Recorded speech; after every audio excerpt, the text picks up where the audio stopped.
ABC One Television. ABC One Television. ABC One Television. Le leader en actualité.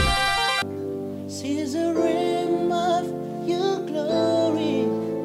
See the rim of your grace.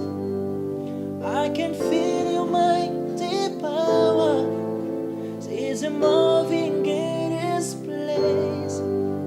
See the rim of your glory. See the rim of your grace.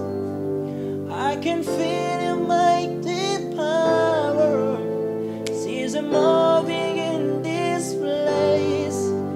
Na na na, na na na, na na na, na na na, na na na, na na na, na na na, na na na.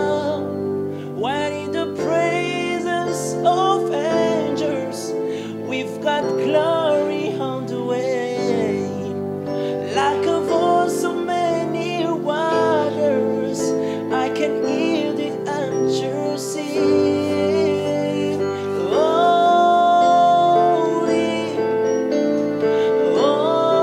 holy, holy, yeah, holy.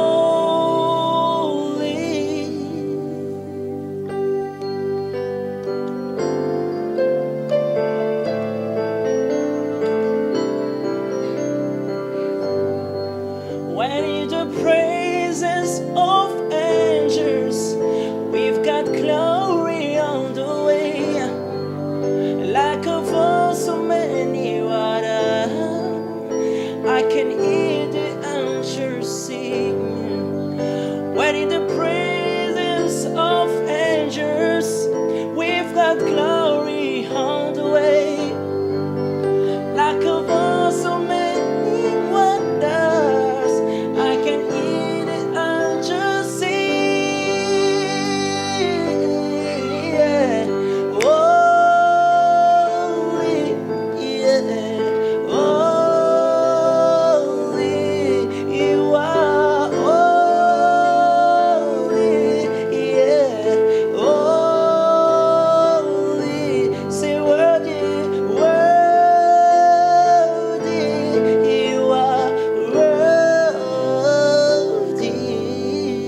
Bien-aimés dans le Seigneur, balingami, balandi ya émission Tobondele Longo na chaîne na biso ABC1 tika nzambe alola apambola bino bisika boza ebele bozolanda biso. Toye lisusu kokutana na bino na mokona lelo nzambe apesi biso asali biso ngolu mpona kosambela elongo na bino ndenge tozolobaka mikolo nyonso mateya oyo exhortation tozopesa bino yango nde nkolo azopesa biso na mitema mpona kopartage na bino lelo toza so na lisolo moko toza na bien-aimé na biso évangéliste Dondi azotangela biso Bible na mokanda na Jean chapitre 5 yolanda malamu texte oyo Jean chapitre 5, le verset 1er à 8. À 9, je lis au nom du Seigneur Jésus-Christ. amen. Après cela, il y eut une fête des Juifs et Jésus montant en Jérusalem. Or, à Jérusalem, près de la porte des brebis, il y avait une piscine qui s'appelait en hébreu Bethesda et qui a 5 portiques. Sous ces 5 portiques étaient couchés un grand nombre de malades, des aveugles, des boiteux, des paralytiques qui attendaient le mouvement de l'eau. Car un ange descendait de temps en temps dans la piscine et agitait l'eau. Et celui qui descendait le premier, après que l'eau avait été agitée, était guéri. Quelques fit sa maladie. Le 5e verset. Là se trouvait un homme malade depuis 38 ans. Jésus l'avait vu couché et sachant qu'il était malade depuis longtemps, lui dit, veux-tu être guéri? Le malade lui répondit, Seigneur, je n'ai personne pour me jeter dans l'eau, dans la piscine, quand l'eau est agitée. Et pendant que j'y vais, un autre descend avant moi. Le 8e verset, lève-toi, lui dit Jésus, prends ton lit et marche. Yes. Le 9e verset nous dit ceci, aussitôt, cet homme fut guéri. Yes. Il prit son lit et marchant. Yes. Gloire au Seigneur. Yes. Yes. Bien-aimé dans le Seigneur, oyebi esengo moko ezalaka na biso nde toyaka liboso na bino boye kolobake soki omitiki nzambe atambwisa yo oza mutu na esengo na vi na yo. Bien Bible ebi na biso ezalaki na feti moko na Jérusalem et Yesu pe efalaki akende. Après que Yesu kosala makombo akokaki kosala aye kokita na Bible elobi près ya porte ya brebi ezalaki na piscine moko. Yes. Porte oyo nde Néhémie ayaki koreconstruire. Okotanga na mokanda na Néhémie chapitre 3 verset 1 okomona yango. Balobi pembeni nango ezalaki na liziba moko wana oyo ezalaki na 5 entrées 5 sorties kaka yango. Balobi ezalaki na quantité ebele ya malade. Et puis esika wana pape comme nango ezalaki Bethesda. Bethesda eza na hébreu na lokoto na biso ali français ezali maison de miséricordieux. Ndaku na mawa. Yes. Alors bisika ndaka mawa nde bato alolenge na lolenge bayaka po bazwa miséricorde na Nzambe. Alors bisika ngonde bonga ba ezali na piscine wana. Or en Israël toutes sortes ya maladies graves, il fallait qu'il va déclarer yo oza impie. Moyen ovanda bisika batu baza et kozala te parce que contaminé bango. Mais esiko bango bakende kiloko abobengani biso na ville.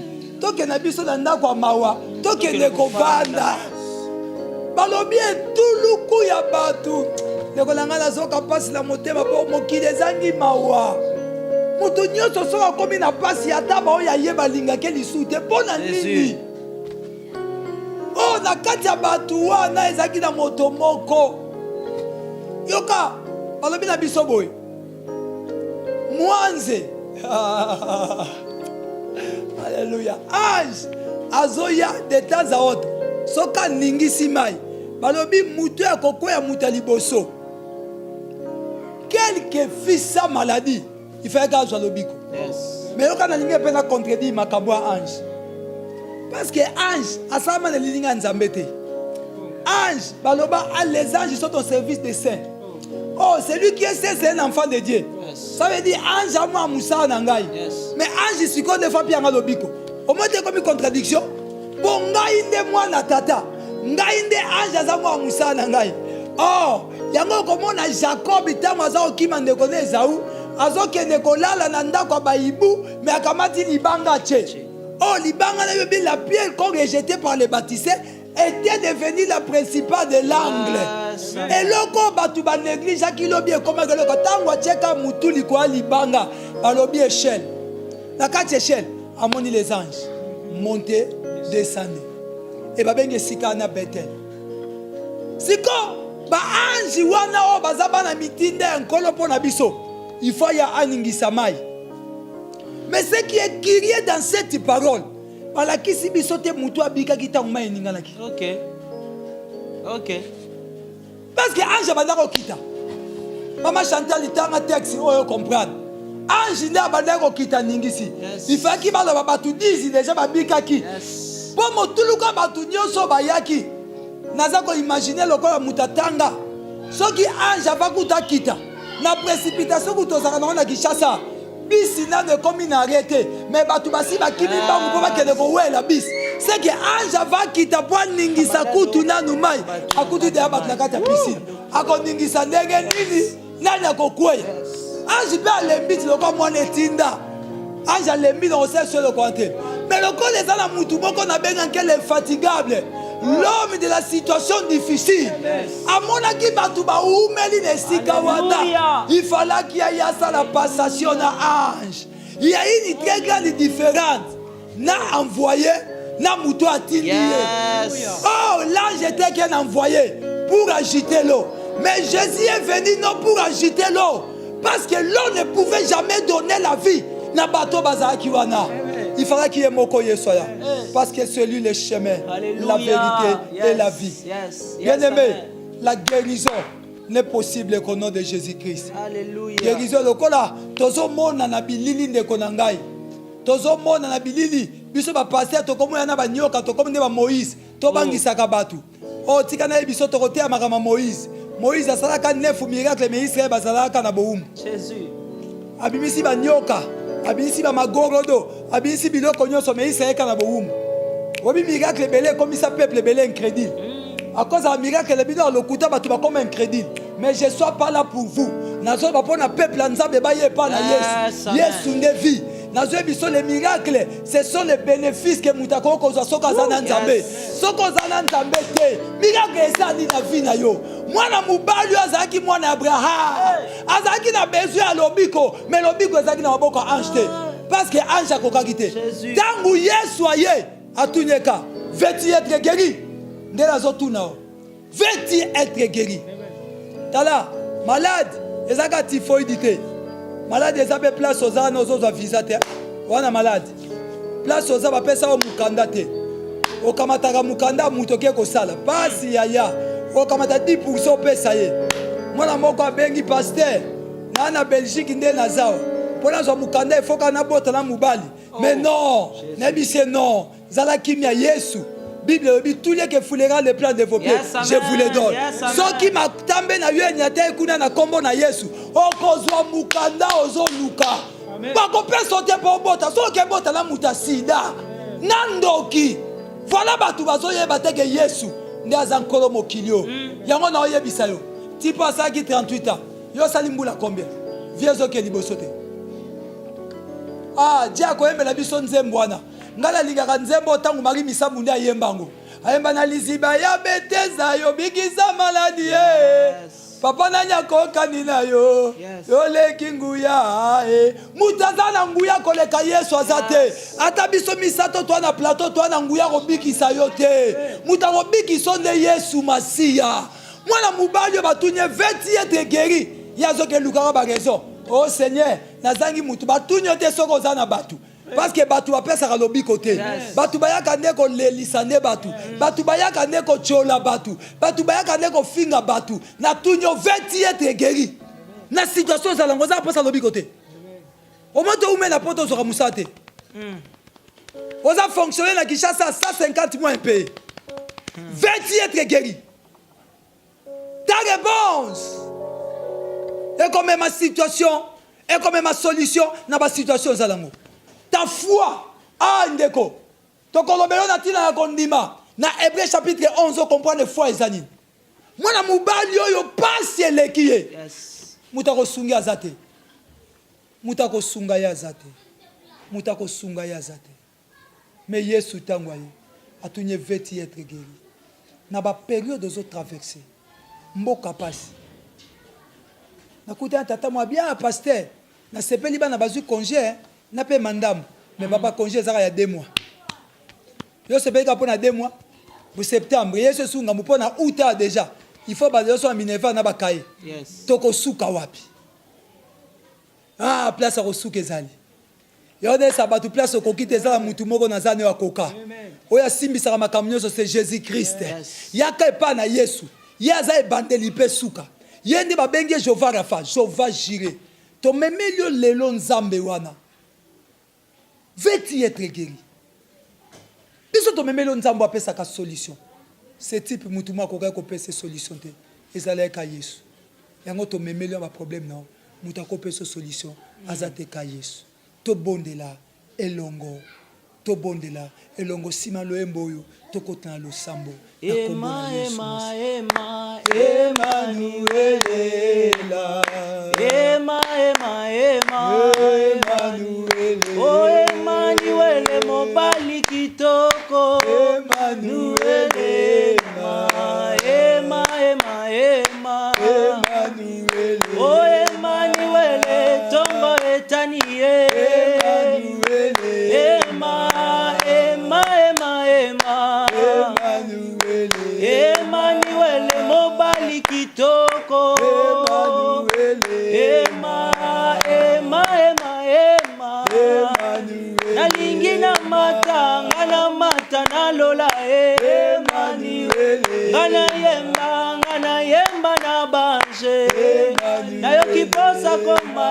yakomata na lola oh yakoyemba na bange oh ema fongolela ngalola oh ema sopelela makembo ema fongolela ngalola ema sopelela makembo Emmanuel ema ya